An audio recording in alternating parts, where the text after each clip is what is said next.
Bismillahirrahmanirrahim. Apa saja keagungan yang ada dalam Ramadan? Ini yang paling penting. Apakah keagungan yang ada pada bulan Ramadan telah kita dapatkan atau tidak? Maka ada 3 keagungan di bulan Ramadan atau kelebihannya bulan Ramadan. Yang pertama, hebatnya bulan Ramadan dikarenakan pada bulan inilah Allah Ta'ala menurunkan Al-Quran yang merupakan pedoman hidup manusia. Dalilnya, syahrul Ramadan alladzi unzila fihil Quran hudal linnas. Pada bulan Ramadanlah Allah Ta'ala menurunkan Al-Quran sebagai petunjuk bagi manusia. Al-Quran sesuatu yang mulia, paling mulia. Maka hanya wajar bersanding menjadi pedoman hidup makhluk yang mulia. Di antara makhluk Allah, mulai daripada binatang, hayawan, dan juga jin, dan juga yang terakhir manusia. Di antara makhluk ciptaan Allah yang paling mulia adalah manusia. Buktinya, laqad khalaqnal insan fi ahsani taqwim. Sungguh kami menjadikan manusia pada kejadian yang sangat bagus dan sempurna. Mulianya manusia dibanding makhluk dengan yang lain karena manusia diberikan akal. Manusia punya akal dan manusia punya nafsu.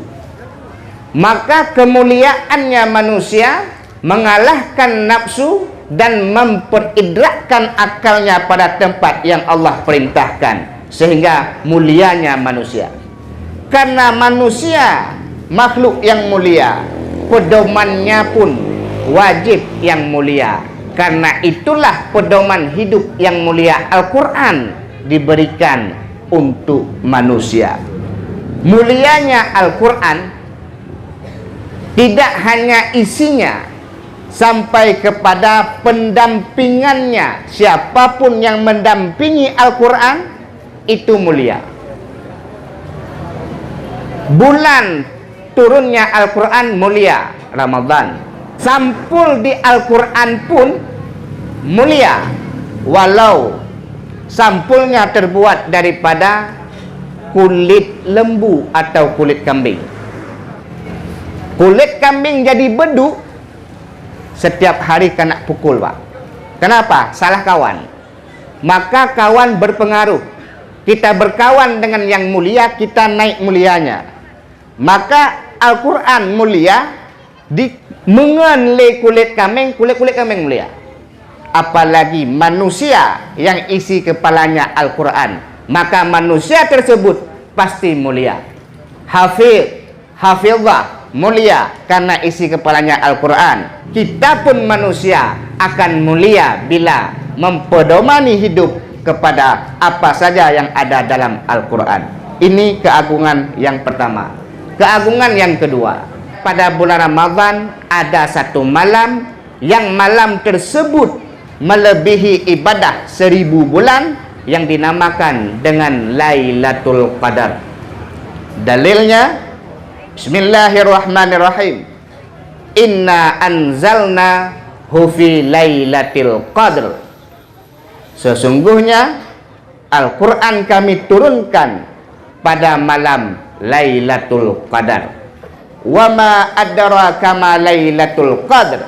Tahukah engkau apa itu Lailatul Qadar? Lailatul Qadri khairum min alfi syahr.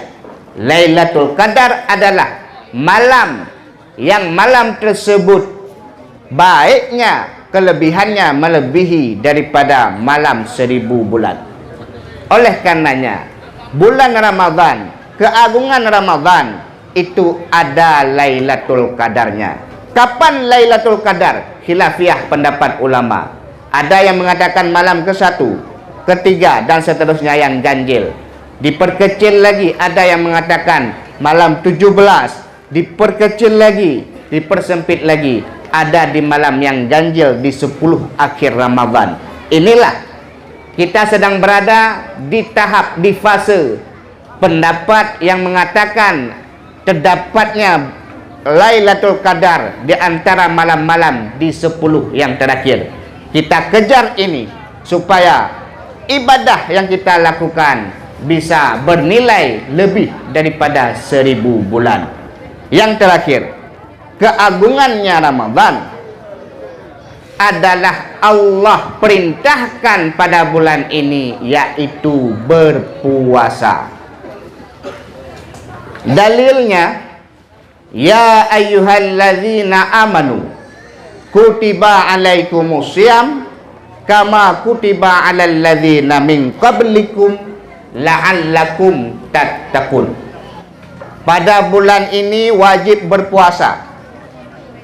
Dalam ayat tersebut Allah menyeru dengan ya ayyuhalladzina amanu, wahai orang yang beriman.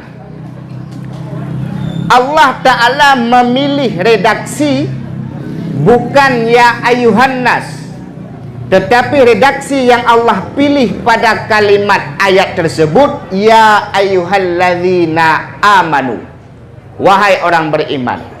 Menandakan apa? Ayat ini berlaku hanya untuk yang beriman sahaja. Bila tidak ada iman, maka tidak perlu mendengarkan ayat ini. Apa ayat tersebut? Perintah kutiba alaikumusiyam, diwajibkan kepadamu puasa. Apa arti iman? Percaya. Percaya sama dengan yakin. Sama. Iman berarti percaya, iman berarti yakin.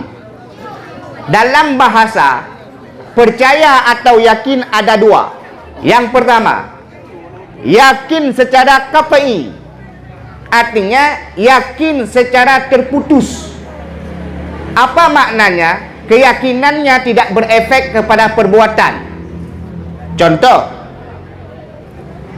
seandainya ditanya 2 ditambah 2 sama dengan berapa? 4 pasti jawabnya. Tetapi setelah menjawab 4, apakah ada perbuatan untuk mempertahankan 2 tambah 2 tetap 4 supaya tidak berubah menjadi 5 atau 3? Tidak ada. Itu namanya qat'i, terpotong. Tidak ada tindakan, tidak ada yang membekas setelah apa yang telah diyakini. Contoh pada iman, seandainya orang tersebut ditanya, Tuhanmu siapa? Allah. Nabimu siapa? Muhammad. Tetapi setelah itu, apakah ada perbuatan yang dilakukan untuk mempertahankan Tuhan tetap Allah, Nabi tetap Muhammad? Jika imannya qat'i, maka tidak ada perbuatannya. Toh hana perbuatan. Orang yakin Tuhan Allah, tapi sembahyang hangetin, maka orang yang laginya iman qat'i, iman yang terpotong. Iman yang seperti ini Allah tidak mengakuinya. Iman yang kedua adalah iman yang memberi bekas. Setelah diyakini, ada perbuatan yang dilakukan untuk membuktikan keyakinannya.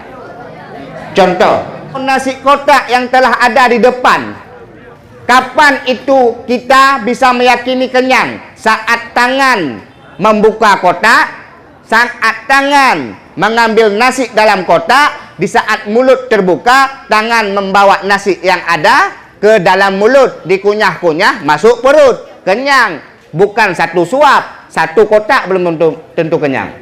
Maka membuktikan kekenyangan makan itu dengan perbuatan. Inilah iman yang diminta. Meyakini Tuhan itu Allah, meyakini Nabi itu Muhammad, perlu pembuktian. Buktinya apa? Buktinya orang tersebut Islam. Apa dalam Islam? Dalam Islam, rukun Islam yang pertama syahadah, itu membuktikan kita beriman secara lidah. Yang kedua, salat. Salatlah yang membuktikan kita beriman kepada Allah. Yang ketiga, zakat, itu membuktikan iman kita secara harta. Yang keempat, puasa yang sedang kita laksanakan ini juga membuktikan secara badaniah kita ini beriman.